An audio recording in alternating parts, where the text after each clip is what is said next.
According to the Quran, Jesus was a prophet of Islam, his followers were Muslims, and the Gospel is the inspired, preserved, authoritative Word of Allah. But when we go to our earliest records, we find Jesus claiming to be the divine Son of God who would die on the cross for sins and rise from the dead. Jesus' followers proclaimed him as their risen Lord.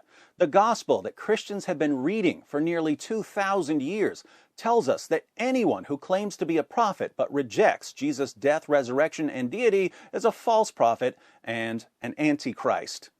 So if the Quran is right about Jesus, why does all of the available evidence tell us that the Quran is wrong about Jesus? Well, our Muslim friends have an answer. The reason our earliest evidence so thoroughly contradicts Islam, they insist, is that our earliest evidence was corrupted. But who corrupted it? Notice that their options here are quite limited. Muslims can't blame Jesus for corrupting the evidence, since Jesus was a Muslim prophet according to the Quran. Nor can they blame Jesus' original disciples for corrupting the evidence, since Jesus' original disciples were devout Muslims according to the Quran. So they need a villain who wasn't Jesus or one of his original disciples, but who was still powerful enough to corrupt Christianity in the first century. Who had that kind of power in the first century? The only name that Muslims have been able to come up with here is Paul.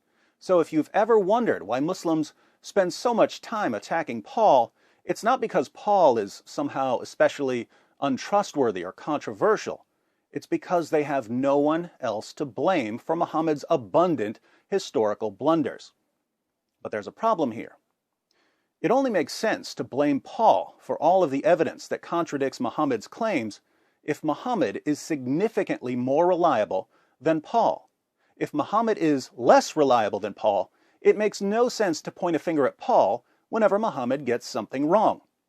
In other words, if I catch person A making numerous false statements, and I ask him how I can trust him when he's making so many false statements, and he says, it's person B's fault. He corrupted all of the evidence and made my statements seem false. But person B turns out to be far more trustworthy than person A, it becomes impossible to take person A seriously.